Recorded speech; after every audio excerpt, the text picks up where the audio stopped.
یہ گزرگاہ ہرمز ہے۔ یہ دنیا کی اہم ترین اور فوجی اہمیت سے بھرپور گزرگاہوں میں سے ایک ہے۔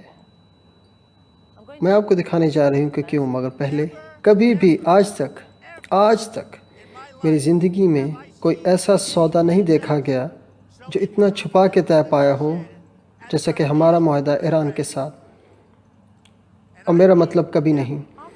پچھلے سال جب سے امریکہ نے ایران کے ساتھ بین الاقوامی جوہری معاہدہ توڑا، دونوں قوموں کے درمیان تعلقات انتہائی کشیدہ ہو رہے ہیں۔ یہ دہشت گرد قوم ہے اور ہم اسے روکیں گے۔ میں بارہا کہہ چکا ہوں کہ میں ان پہ اعتبار نہیں کرتا، آپ کو بھی ان پہ اعتبار نہیں کرنا چاہیے۔ صدر ٹرمپ نے پچھلے نومبر میں پابندیاں سخت کر دیں اور اس سال اپریل میں اور ملکوں کو بھی کہہ دیا کہ انہیں بھی پابندیوں کا سامنا کرنا پڑے گا اگر وہ ایران سے تیل کی خریداری جاری رکھیں گے۔ امریکہ نے یہ جہاز بردار بیڑا خطے میں لا کھڑا کیا ہے ابراہم لنکن کے نام سے، اور اب جو ہم دیکھ رہے ہیں وہ اس علاقے میں فوجی نقل و حرکت میں شدت ہے، اور اس کی بہت بڑی وجہ ایران کی ہرمز گزرگاہ ہے۔ اور یہ کیوں اتنی اہم ہے، میں آپ کو بتاتی ہوں۔ یہ گزرگاہ مشرق وسطیٰ کے خام تیل پیدا کرنے والوں کو اہم منڈیوں سے جوڑتی ہے جو ایشیا، یورپ، شمالی امریکہ اور آگے موجود ہیں۔ ایک طرف ہمارے پاس عرب ریاستیں ہیں بشمول اس خطے میں امریکہ کے اہم اتحادی، اور دوسری طرف ایران۔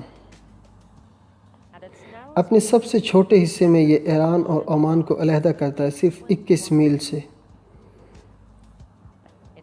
اس کی 2 بحری جھیلیں ہیں جن میں ہر ایک صرف 2 میل چوڑی ہے۔ تنگ ہی صحیح، لیکن ہرمز گزرگاہ قدرے گہری اور کافی چوڑی ہے دنیا کے بڑے سے بڑے خام تیل کے ٹینکرز کے لیے۔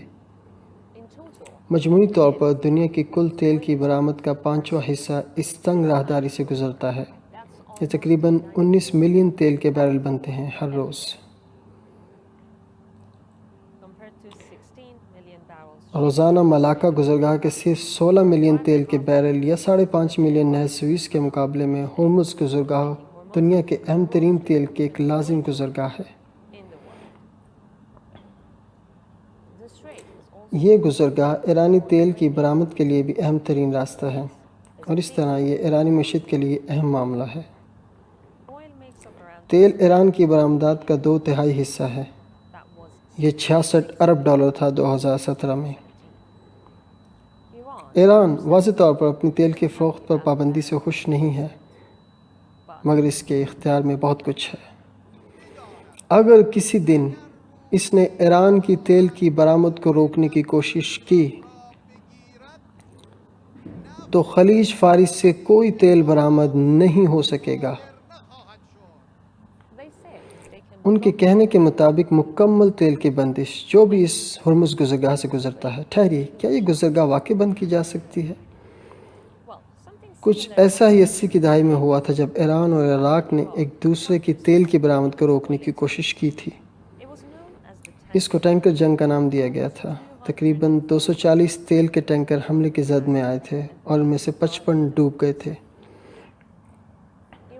ایران کا یہاں سے گزرتے تیل کو روکنے کی دھمکی دینے کا بنیادی مطلب ہے اس کا غیر محفوظ ہونا۔ اس کا مطلب بحری بارودی سرنگیں بچھانا ہو سکتا ہے، آبدوزیں اور بحری جہازوں کے میزائل یا فوری حملے کی کشتیاں۔ اور اس کی چند وجوہات ہیں کہ یہ کیوں اہم ہے۔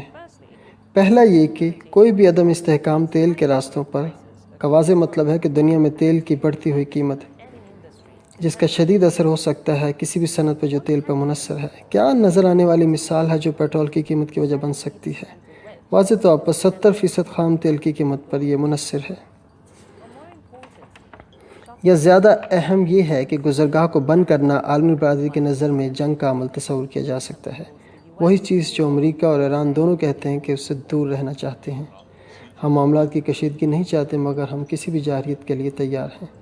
جناب صدر، کیا ہم ایران سے جنگ کرنے جا رہے ہیں؟